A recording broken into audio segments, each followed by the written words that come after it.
तमेव लोकशङ्करं नमामि शङ्करं गुरुं नमामि शङ्करं गुरुं नमामि शङ्करं गुरुं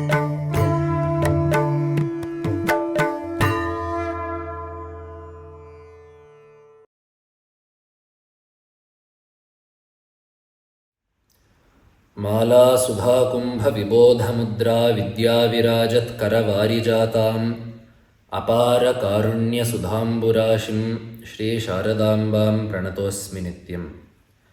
सदाशिवसमारम्भां शङ्कराचार्यमध्यमाम् अस्मदाचार्यपर्यन्तां वन्दे गुरुपरम्पराम्। ఉభయ జగద్గురువుల పాదపద్మములకు సభక్తి శ్రద్ధంగా సాష్టాంగ ప్రణామాలను సమర్పించుకుంటూ మనము యథాక్రమంగా చెప్పుకుంటున్న కమలజ దయితాష్టకంలో ఈరోజు 7వ శ్లోకం యొక్క అర్థాన్ని మనం తెలుసుకోబోతున్నాము. శాంత్యాద్యా సంపదో మే వితర శుభకరీర్ నిత్య తద్భిన్నబోధం వైరాగ్యం మోక్షవాంఛామపి లఘుకలయ శ్రీ శివా సేవ్యమానే విద్యాతీర్థాదియోగి ప్రవరకర సరోజాత సంపూజితాంఘ్రే విద్యాం శుద్ధాంచ బుద్ధిం కమలజదయితే సత్వరందేహి మహ్యం అనేది ఈ శ్లోకంలో జగద్గురువులు అమ్మవారిని అడుగుతున్న విషయం.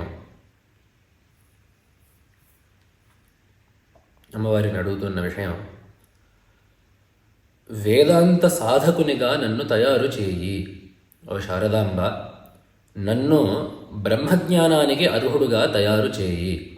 బ్రహ్మజ్ఞానానికి అర్హుడు కావాలంటే ఏముండాలి? సాధన చతుష్టయ సంపత్తి అనేది ఒకటి ఉండాలి.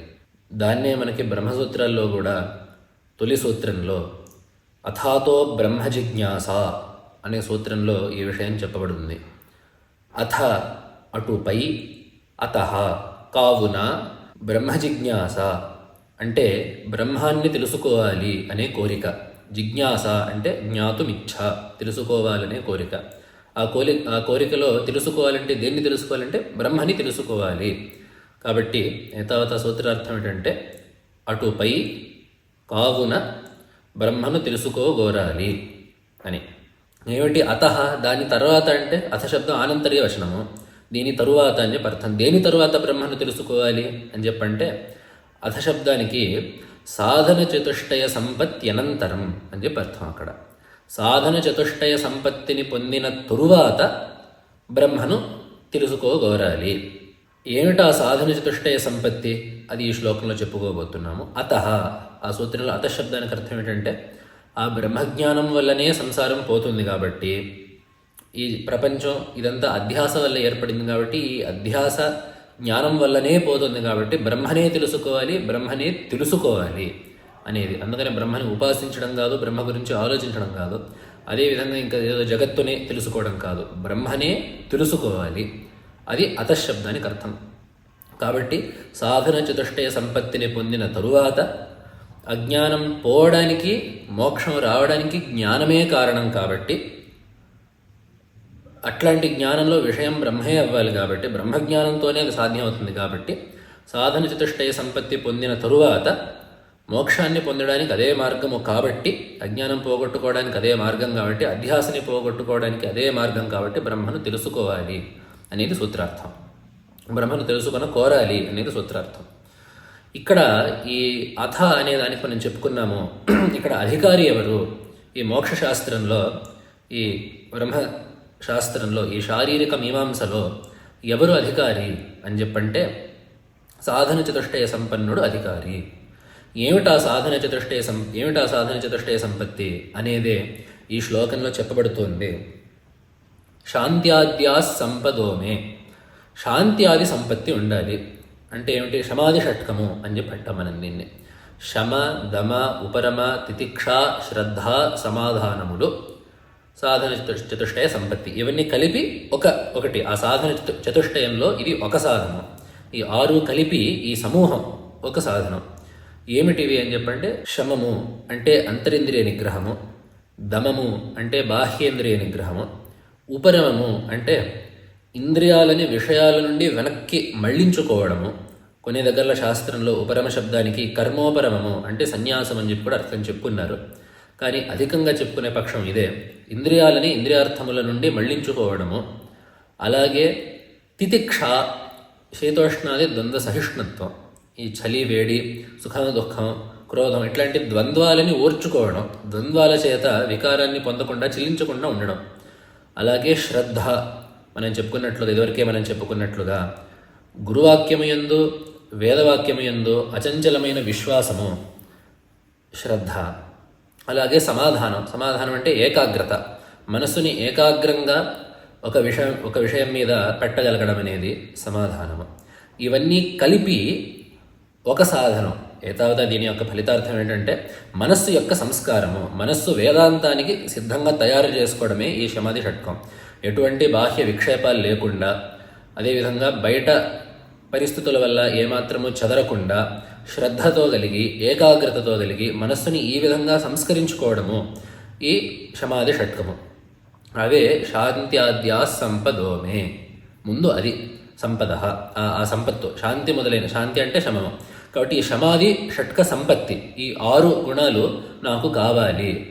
అదేవిధంగా వితర, ఇవ్వు. ఎట్లాంటివి అంటే శుభకరీహి, నాకు మంగళాన్ని చేకూర్చేవి. ఎందుకంటే ఈ 6 మనకి మంగళానాంచ మంగళం అనేది బ్రహ్మ గురించి చెప్తారు. అన్ని మాంగళికమైన పదార్థాల్లో కన్నిటికీ మంగళతమమైనది, అన్నిటికంటే శుభంకరమైనది బ్రహ్మ పదార్థం. ఎందుకంటే దాన్ని తెలుసుకుంటే పరమశ్రేయస్సాధన పరమశ్రేయస్వరూపమైన మోక్షం మనకి సిద్ధిస్తుంది. ఏది మనం శుభం అని చెప్పంటాము, దేనివల్ల మనకి సుఖం కలుగుతుందో దాన్ని శుభం అంటాము. అది అనుత్తమమైన సుఖము మోక్షము, అత్యుత్కృష్టమైన సుఖము ఆ మోక్ష స్వరూపమైన స్వరూప సుఖము. అది మనకి దానికి ఉపకరించేవి కాబట్టి ఇవి శుభకరములు. అదేవిధంగా మోక్షం మాట అట్లా అట్టిపెట్టి ఉంచితే మనకి లోకంలో కూడా ఈ గుణాలుంటే మనకెంతో శుభాలు కలుగుతాయి. గురువాక్యము వేదవాక్యం మీద శ్రద్ధ కలిగిన వాడికి అందుండే ఆ వేదంలో ఉండే సత్కర్మలను ఆచరించి గురువు యొక్క ఆదేశాలను పాటించి అతడు శుభాలను పొందుతాడు.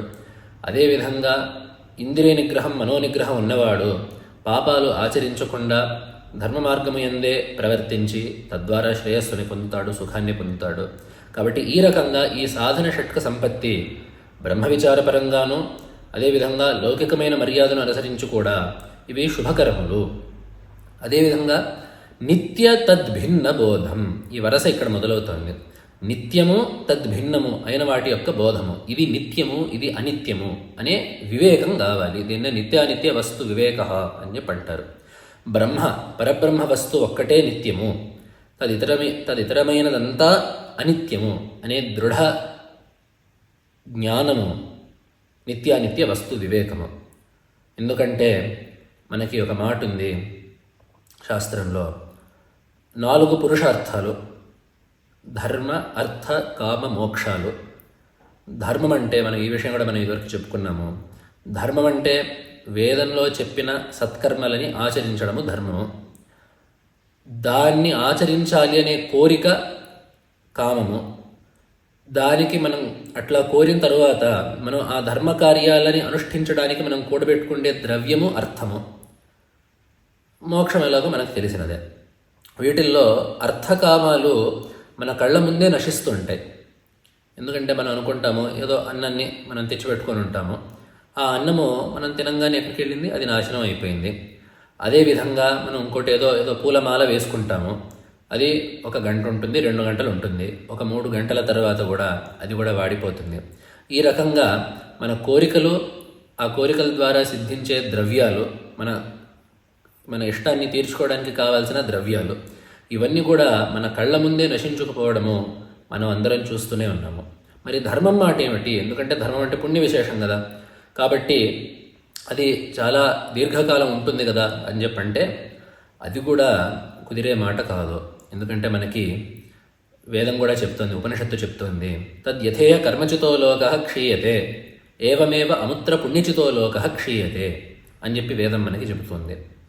ఏమిటి మాటకు అర్థం అని చెప్పంటే, ఈ లోకంలో యథా ఇహ, ఈ లోకంలో కర్మచితో లోక, ఇక్కడ లోక శబ్దానికి పదార్థం అని చెప్పి అర్థం. కర్మచిత కృష్యాది కర్మచిత లోక సస్యాది అని. యథా ఇప్పుడు భూమిని దున్నడం వల్ల, అలాగే బీజావాపన చేయడం వల్ల, ఈ రకంగా మనం పొలం పని చేయడం వల్ల కర్మచితంగా ఈ పొలం పని చేయడం వల్ల వచ్చిన పంట ఎలాగైతే ఎప్పటికో అప్పుడు నశిస్తోందో, అదేవిధంగా పుణ్యచిత యాగాదులు చేయడం వల్ల వచ్చిన పుణ్యము వల్ల కలిగేది ఏమిటంటే లోక, పుణ్యలోకము, స్వర్గాది లోకములు, అక్కడి భోగములు అవి కూడా క్షయిస్తాయి అని చెప్పి శృతి మనకి చెబుతుంది. కాబట్టి ధర్మం వల్ల మనకి పుణ్యము రావచ్చు, స్వర్గాది లోకాలు రావచ్చు, కానీ అవి కూడా నిత్యాలు కావు. కాబట్టి అందుకనే ఇంకో దగ్గర కూడా చెప్తోంది వేదము.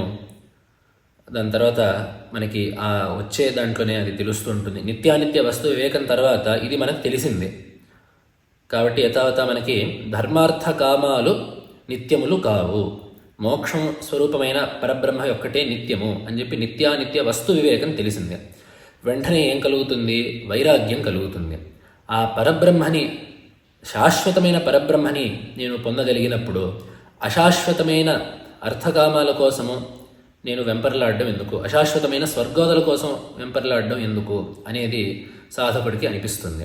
అందుకనే దీన్ని ఇహ అముత్ర ఫలభోగ విరాగ, ఈ లోకంలోనో స్వర్గాది లోకాల్లోనో భోగాల పట్ల వైమనస్యంగా ఉండడం, దాని పట్ల విరాగం ఉండడం, వాటి పట్ల స్పృహ లేకుండా ఉండడం. అది కూడా మనకి వేదంలో చెప్పున్నారు, ఉపనిషత్తులో చెప్పున్నారు. పరీక్ష్య లోకాన్ కర్మచితాన్ బ్రాహ్మణో నిర్వేదమాయాత్ నాస్త్యకృత కృతేన అని చెప్పి. కాబట్టి ఏమిటి దీనికి అర్థం అని చెప్పంటే, ఈ లోకాన్ని చూసి బ్రహ్మాన్ని తెలుసుకోకోరినవాడు వాడికి నిర్వేదం రావాలి. నిర్వేదం అంటే వాడికి వైరాగ్యం రావాలి లోకం పట్ల. ఎందుకు అని చెప్పంటే, నాస్తి అకృత కృతేన, అకృతము అంటే జన్యము కాని పరబ్రహ్మము, కృతేన జన్యమైన ఈ అర్థకామాదుల ద్వారా లభించదు.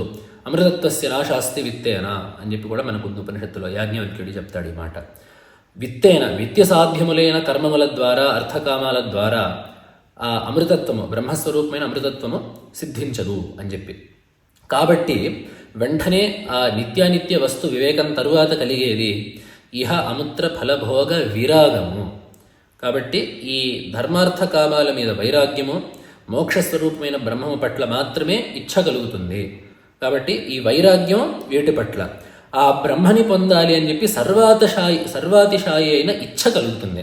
ఎలాగైతే నిత్యము పరబ్రహ్మము, ఈ ధర్మార్థ కామాలు అనిత్యాలు అని తెలియడం వల్ల ధర్మార్థ కామాల పట్ల అధికమైన వైరాగ్యం కలుగుతుందో, అదేవిధంగా బ్రహ్మము పట్ల, మోక్షము పట్ల అధికమైన ఇచ్ఛ కలుగుతుంది. దాన్నే మనకి ముముక్ష అని చెప్పన్నారు.